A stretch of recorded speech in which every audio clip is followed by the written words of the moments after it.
नमस्कार दोस्तों, आप सभी का स्वागत है अपने चैनल एग्जामिट्यूड में। 10 दिसंबर डेली करंट अफेयर की इस क्लास में मोस्ट इंपोर्टेंट क्वेश्चन आपके लिए लेकर आए हैं। यहाँ से आपके एग्जाम में क्वेश्चन देखने को जरूर मिलेंगे। दोस्तों आखिरी तक बने रहिए हमारे साथ इस क्लास में। और आपने कितने क्वेश्चन की सही आंसर किए हैं हमें अपना स्कोर शेयर जरूर कीजिए। चलिए क्लास शुरू करते हैं। क्वेश्चन नंबर 1, कौन सा केंद्रीय मंत्रालय इंडिया मोबाइल कांग्रेस का आयोजक है? आपके पास ऑप्शन है इस प्रकार। ऑप्शन ए संचार मंत्रालय, ऑप्शन बी रेल मंत्रालय, ऑप्शन सी सूचना और प्रसारण मंत्रालय या ऑप्शन डी खेल मंत्रालय। जल्दी से आंसर कीजिए दोस्तों क्वेश्चन नंबर 1 का। इसका सही आंसर है दोस्तों ऑप्शन ए संचार मंत्रालय। डिटेल में जान लेते हैं इसके बारे में।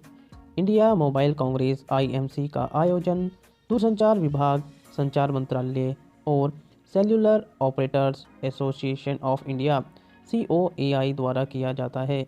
प्रधानमंत्री नरेंद्र मोदी ने मोबाइल कांग्रेस में उद्घाटन भाषण दिया। यह कार्यक्रम 8 से 10 दिसंबर तक वर्चुअल मोड में आयोजित किया जाएगा। इसकी theme inclusive innovation, smart, secure, sustainable है।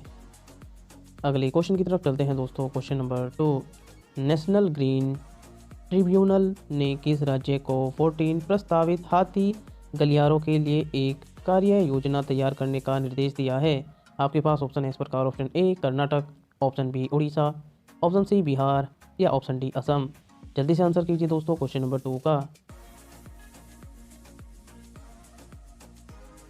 इसका सही आंसर है दोस्तों ऑप्शन बी उड़ीसा। डिटेल में जान लेते हैं इसके बारे में। नेशनल ग्रीन ट्रिब्यूनल एनजीटी ने उड़ीसा सरकार को 14 हाथी गलियारों पर 3 महीने के भीतर एक कार्य योजना तैयार करने का निर्देश दिया है। राज्य सरकार ने राज्य में एक क्षेत्र से दूसरे हाथियों को तनाव मुक्त प्रवास प्रदान करने के लिए 14 गलियारों का प्रस्ताव दिया था। अभी 870 वर्ग किलोमीटर क्षेत्र के प्रस्ताव ने कोई प्रगति दर्ज नहीं की और इसलिए एनजीटी ने राज्य को यह निर्देश जारी किए। अगले क्वेश्चन की तरफ चलते हैं दोस्तों। क्वेश्चन नंबर 3, हम्पी रथ एक यूनेस्को विश्व धरोहर स्थल है जो किस राज्य में स्थित है? आपके पास ऑप्शन है इस प्रकार। Option A Orissa, option B Tamil Nadu, option C Karnataka या ऑप्शन डी आंध्र प्रदेश। जल्दी से आंसर कीजिए दोस्तों क्वेश्चन नंबर 3 का।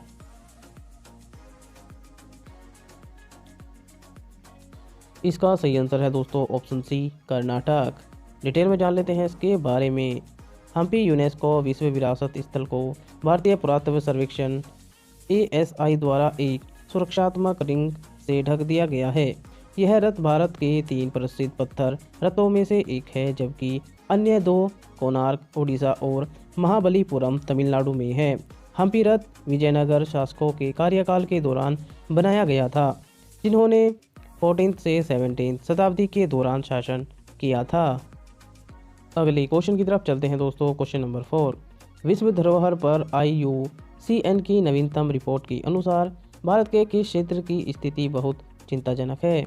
आपके पास ऑप्शन है इस प्रकार। ऑप्शन ए पूर्वी घाट, ऑप्शन बी पश्चिमी घाट, ऑप्शन सी दोनों या ऑप्शन डी इनमें से कोई नहीं। जल्दी से आंसर कीजिए दोस्तों क्वेश्चन नंबर 4 का।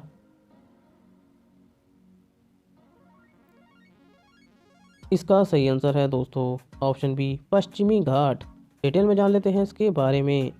International union for conservation of nature IUCN ने IUCN वर्ल्ड हेरिटेज आउटलुक 3 जारी किया। यह 2014 और 2017 की पिछली रिपोर्ट के डेटा का उपयोग करता है ताकि यह पता लगाया जा सके कि दुनिया के 242 प्राकृतिक विश्व विरासत स्थलों के संरक्षण के प्रयास सही मार्ग पर हैं या नहीं। इस रिपोर्ट में सामने आया है कि पश्चिमी घाट की पर्वत श्रृंखला का संरक्षण दृष्टिकोण चिंताजनक है। अगले क्वेश्चन की तरफ चलते हैं दोस्तों। क्वेश्चन नंबर 5, नए त्रैमासिक रिटर्न फाइलिंग और मासिक कर भुगतान QRMP योजना के तहत GST फाइल करने के लिए वार्षिक कारोबार की सीमा क्या है? आपके पास ऑप्शन है इस प्रकार। Option A 5 crore, option B 10 crore, option C 15 crore या ऑप्शन डी 20 करोड़। जल्दी से आंसर कीजिए दोस्तों क्वेश्चन नंबर 5 का। इसका सही आंसर है दोस्तों ऑप्शन ए 5 करोड़। डिटेल में जान लेते हैं इसके बारे में। केंद्र सरकार ने GST प्रणाली के तहत छोटे करदाताओं के लिए त्रैमासिक रिटर्न फाइलिंग और मासिक कर भुगतान QRMP योजना शुरू की है। इस योजना के तहत पिछले वित्त वर्ष में कुल 5 करोड़ रुपए तक के वार्षिक कारोबार वाले करदाता इस योजना के लिए पात्र हैं। अगले क्वेश्चन की तरफ चलते हैं दोस्तों। क्वेश्चन नंबर 6, ट्रांसजेंडर बच्चों की देखभाल और सुरक्षा हेतु भारत का पहला घर किस स्थान पर स्थापित किया जाने वाला है? आपके पास ऑप्शन है इस प्रकार। Option A Mumbai, option B Bengaluru, option C Delhi या ऑप्शन डी गोवा। जल्दी से आंसर कीजिए दोस्तों क्वेश्चन नंबर 6 का।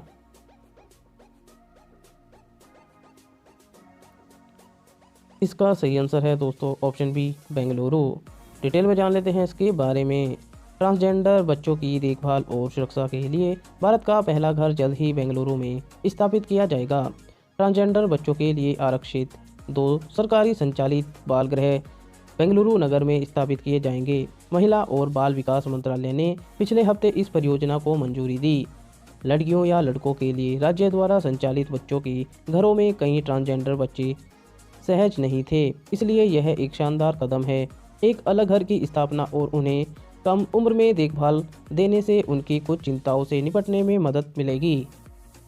अगले क्वेश्चन की तरफ चलते हैं दोस्तों। क्वेश्चन नंबर 7, IIT बॉम्बे द्वारा जारी जीवन सूचकांक की शहरी गुणवत्ता के अनुसार कौन सा शहर महिलाओं के अनुकूल है? आपके पास ऑप्शन है इस प्रकार। Option A Chennai, option B Mumbai, option C Delhi या ऑप्शन डी असम। जल्दी से आंसर कीजिए दोस्तों क्वेश्चन नंबर 7 का।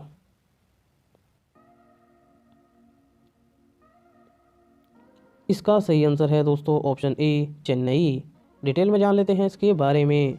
IIT बॉम्बे के शोधकर्ताओं ने एक लिस्ट जारी किया है जिसमें शहर में रहने वाले लोगों के जीवन शैली के आधार पर रैंकिंग दी गई है। चेन्नई को महिलाओं के लिए सुरक्षित जगहों के लिस्ट में सबसे पहली जगह मिली है, जबकि बिहार के शहर पटना में लैंगिक समानता का स्तर सबसे कम है।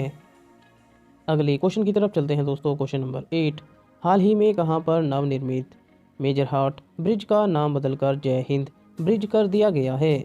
आपके पास ऑप्शन है इस प्रकार। Option A Delhi, option B Mumbai, option C Kolkata या ऑप्शन डी चेन्नई।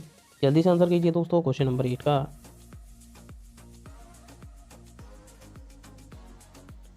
इसका सही आंसर है दोस्तों ऑप्शन सी कोलकाता। डिटेल में जान लेते हैं इसके बारे में। कोलकाता में नवनिर्मित मेजर हाट ब्रिज का नाम बदलकर जय हिंद ब्रिज कर दिया गया है। इसका नाम सुभाष चंद्र बोस की 125वीं जयंती के उपलक्ष्य में रखा गया है। अगले क्वेश्चन की तरफ चलते हैं दोस्तों। क्वेश्चन नंबर 9, हाल ही में सशस्त्र सेना झंडा दिवस कब मनाया गया? आपके पास ऑप्शन है इस प्रकार। ऑप्शन ए 7 दिसंबर, ऑप्शन बी 8 दिसंबर, ऑप्शन सी 9 दिसंबर या ऑप्शन डी 10 दिसंबर। जल्दी से आंसर कीजिए दोस्तों क्वेश्चन नंबर 9 का।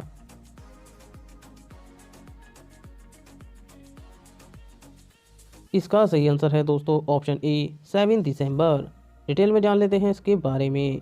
7 दिसंबर 1949 से भारत में प्रतिवर्ष सशस्त्र सेना झंडा दिवस मनाया जाता है। सशस्त्र सेना झंडा दिवस भारतीय सशस्त्र सेना के कर्मियों के कल्याण हेतु भारत की जनता से धन का संग्रह के प्रति समर्पित एक दिन है। रक्षा मंत्री राजनाथ सिंह ने हाल ही में घोषणा की कि इस दिन को पूरे दिसंबर में गौरव माह के रूप में मनाया जाएगा और लोगों से कोष में योगदान देने का आह्वान किया है।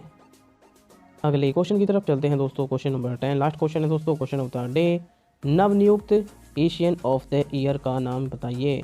आपके पास ऑप्शन है इस प्रकार। Option A Naveen Bhatnagar, option B Adar Poonawalla, option C Krishna Baghel या ऑप्शन डी अरविंद गोस्वामी। दोस्तों आप सभी को पता है क्वेश्चन ऑफ द डे का आंसर आपको कमेंट बॉक्स में करना होता है। आपने कितने क्वेश्चन के सही आंसर किए हैं हमें अपना स्कोर कमेंट बॉक्स में शेयर जरूर कीजिए। अगर आपको हमारी वीडियो पसंद आ रही है तो लाइक कीजिए, शेयर कीजिए और चैनल को सब्सक्राइब करना न भूलें। बने रहिए हमारे साथ। जय हिंद, धन्यवाद।